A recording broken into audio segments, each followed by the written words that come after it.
All right, here we go. Week 1 NCPL. We're doing, like I said, a little bit different this time. Instead of doing a game-by-game breakdown, now that we got 14 people in the league, that would be a little too crazy, and I don't make money off this, so we ain't doing that no more. We are going to do a weekly recap. And I mean, you guys will kind of see how this goes as we start. We're just going to kick it off with the heat of the week. You know, we're bringing it back. The heat of the week goes to Joe and his his absolutely demonic Delphox. We got the Terra Fire Overheat with the White Herb Magician. I mean, this is just a thing of beauty. Sets up the sun with Shaman, goes into Delphox here, and just blasts a Terra Fire Overheat into the Iron Moth and steals the Choice Scarf. Gets the kill in the next turn, and as you guys can see, when we scroll through here, Delphox doesn't leave the field in the endgame, gets 5 kills, and wins. So yeah, shout out Joe. That just an amazing tech. Worked out perfectly. The only other note I had on this game was just big balls. Huge cojones. I mean, there's really no other way to put it. Don was making a lot of reads that, you know, none of the reads were bad. It just happened to be Joe was making the bigger reads and wasn't too scared about what he had in front that could have died. And yeah, Delphox ends up sweeping with that awesome set. So yeah, congrats Joe. Amazing tech. And we're going to go right to the runner-up. We had a couple things in this game that could definitely qualify for Heat of the Week. But it's going to be the Enamorous out of Nathan. The Custap Berry Endure Enamorous, aka Veluza Killer, aka Didn't Kill Veluza. So let's just hop into this. Play 1, I actually wanted to highlight as well. Dodge brought a pretty cool tech here. We got a dual screens Magnezone. Never would have expected that. Really sick. And now turn 6 here. Let me play this. Turn 6, I'm going to call it the play of the game. Alright. We see the Drain Punch into Zarude, does 42%. Zarude can stay in and attack if it wants to. You know, it's going to live another hit, no problem. But Dodge goes, you know what, I want to preserve this. I'm going to go into Blood Moon as Nathan SDs. I mean, absolute play of the game.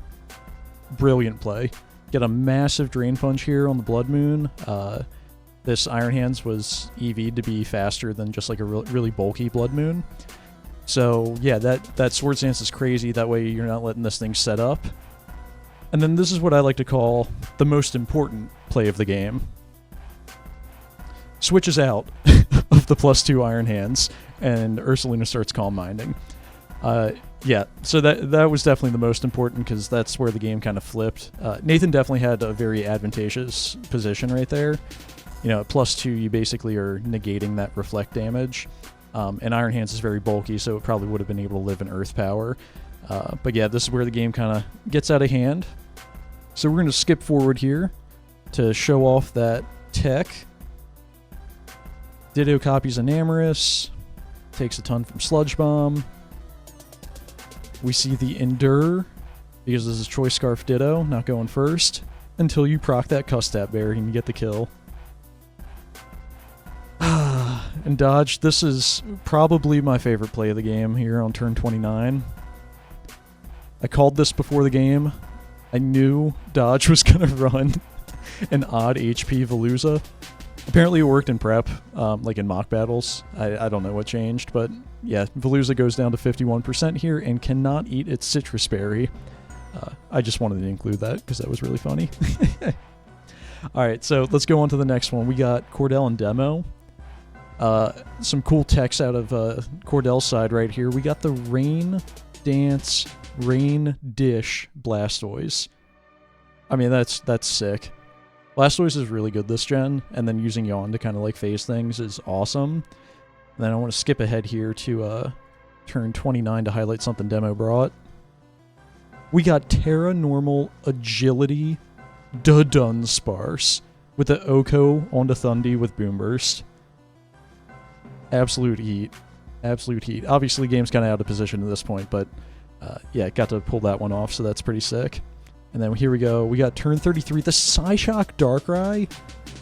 I mean, I would have never called Psyshocks coming. Absolute perfect tech. We see Psyshock, Sludge Bomb, and Dark Pulse. Perfect coverage into what Demo brought, and Darkrai is going to be able to take this one home. But yeah, some pretty cool stuff right there. All right. This one, I don't know if it's heat or just MJC being MJC, but want to highlight turn 1 here into the Galvantula Dark Pulse Flinch. Hell yeah, brother.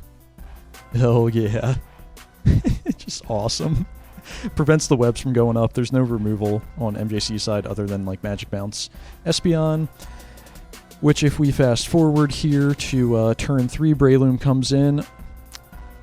Turns out it's not Magic Bounce Espeon, and that flinch really helped prevent any sort of webs going up. I think MJC was fine, even if webs did go up. You know, like the game wasn't lost by any means, but seeing Espeon go to sleep from a Breloom was really enjoyable. That was awesome. Do I have anything else with this one? Yes. Turn 13, we got the Rhyperior. In front of the Iron Treads, doesn't care. Filter, eats that EQ, procs the weakness policy, Oko's in return. Awesome stuff. I love it. Very creative. Alright, Graham versus Tom. We're up here. We see a coiled up Electros facing down this Glowking. Probably should be raising some red flags in Tommy's end that this is going to be physical with maybe some punching coverage moves. So we see another coil. Chilly reception out into Sandslash? Huh? Sandslash. Alright. Knocks off E-Belt. Eats the Terra Blast. Just gets a little bit of chip. That Veil's doing a lot of work, especially with the +2 defense. So yeah, we're just we're still not going Quagsire. Going Infernape, getting some chip. Oh, we'll go Quagsire now. No, we won't. We're gonna go Slowking. Okay, defense drop. We should probably go Quagsire now. Boom! We're back. Now, if this was a Terra Steel Electros, Quagsire was actually completely walled by it because it only had Earthquake and Toxic to do some damage. But thankfully for Tommy, this is a Terra Fighting. Let's see. Oh, yes. My favorite plays of the game. Alright. Glowbro is in. Quick draw. We got a proc on turn 21. But you thought we were done. No. We get another proc on turn 22. Alright, nothing on turn 23. Wait for it. Boom! Quick Claw. Rest. Hell yeah, turn 24. So that's our 3rd out of 4 moves. But we're not done. We do it again on turn 25. Pulls the Flamethrower, no burn. Fortunately for Tommy. Yeah, I just love me some Quick Draw, Quick Claw, Glowbro. Now, Kyurem is a very interesting set here. As we can see, it's +2/+2 facing down a Booster Speed Valiant. Pretty much everybody and their mother would expect that a +2/+2 Kyurem is faster than a Valiant, but no. Tommy is not everybody. Tommy was bringing a very bulky Kyurem and bluffed that it was faster. So Graham goes for the Vacuum Wave, assuming he would just be slower had he not. Well, to rub a little bit of salt in the wound, he could have just went for Moonblast and killed the Kyurem right then and there. So yeah, tough looks, but the bluff paid off. Alright, me and Ty started off the season, and we got a Terapagos staring down a Zapdos here. This Terapagos is about to eat a Wish from the Jirachi that just died. So like doing any damage into it probably isn't going to make a whole lot of sense. So I go ahead and hard switch out to my Tusk, which is 252 Spadef, can eat a Terra Starstorm, but boom, we see a Power Herb Meteor Beam miss! Absolute gas out of the boy. Get the +1 special attack. This is a Rock Polish Terapagos. So yeah, definitely like a sweeper set, especially with Terra Shell, being able to get that off. I absolutely hexed the living crap out of Ty in this game. Definitely not not the best look, but we're just going to fast forward here real fast to turn 19. The generational talent is on the field, ladies and gentlemen.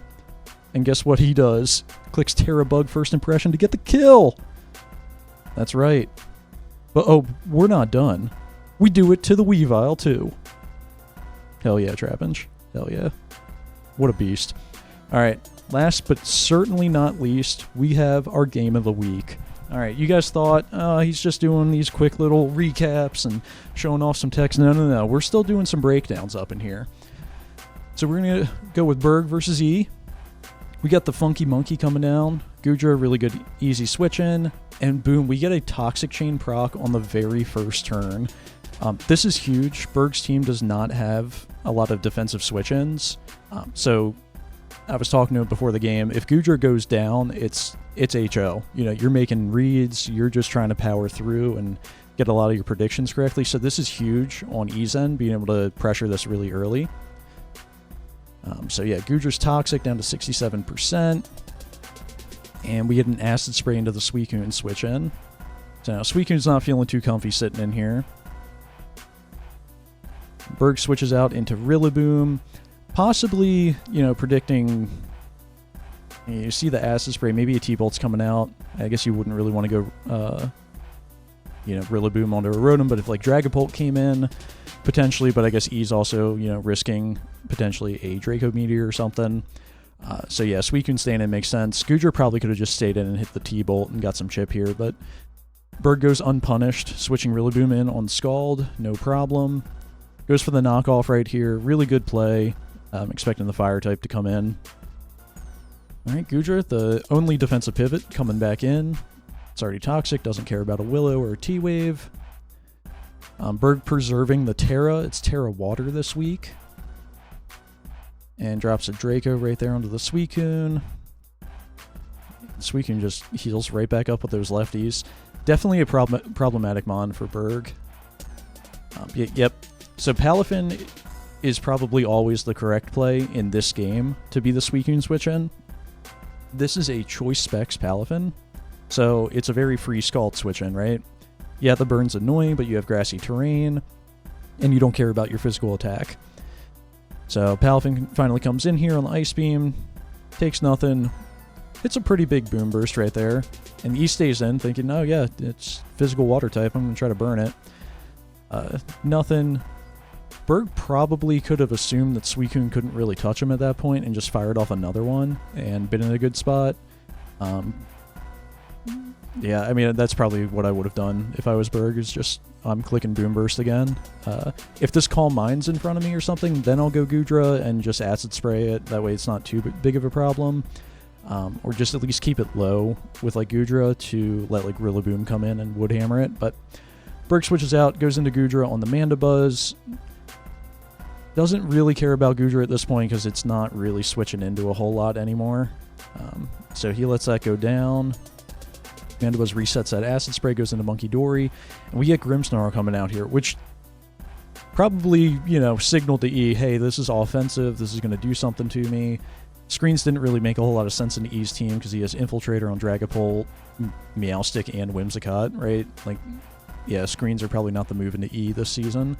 But yeah, Grimm comes in, which is weak to poison.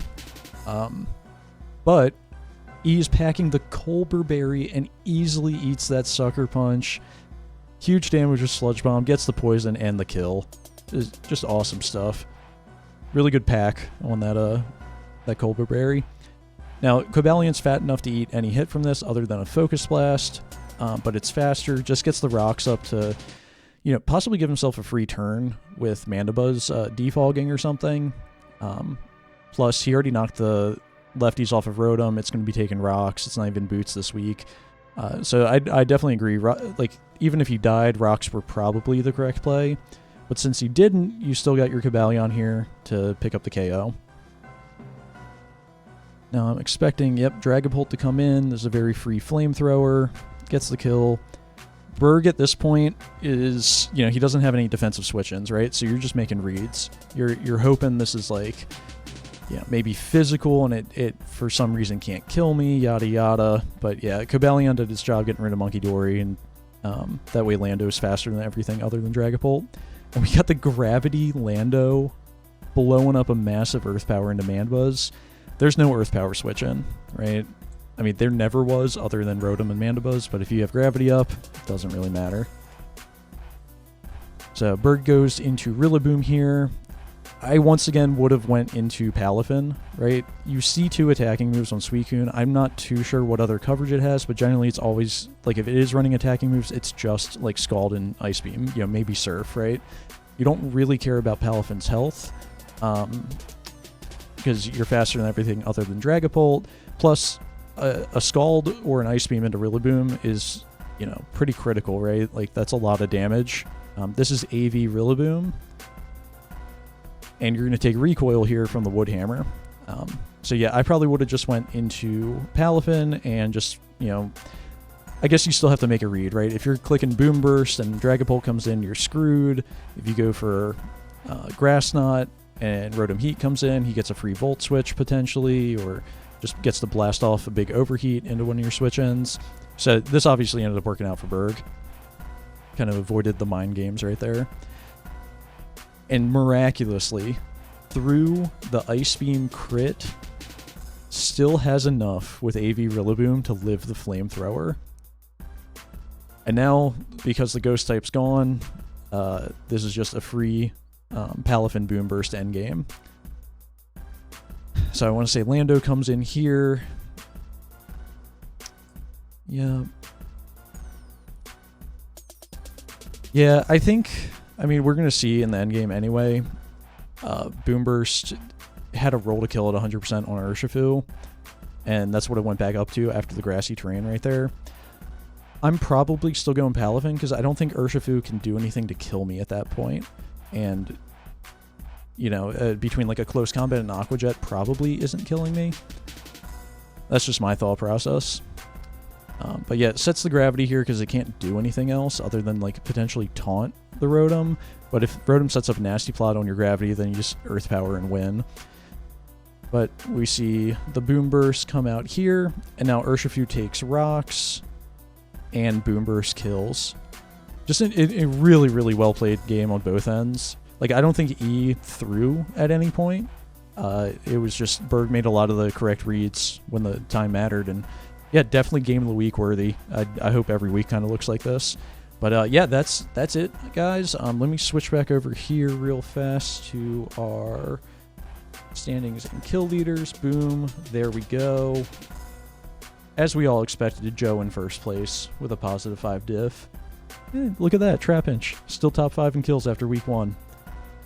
All right, well let's get prepping for week 2, and I'll catch you guys in the Discord. Peace.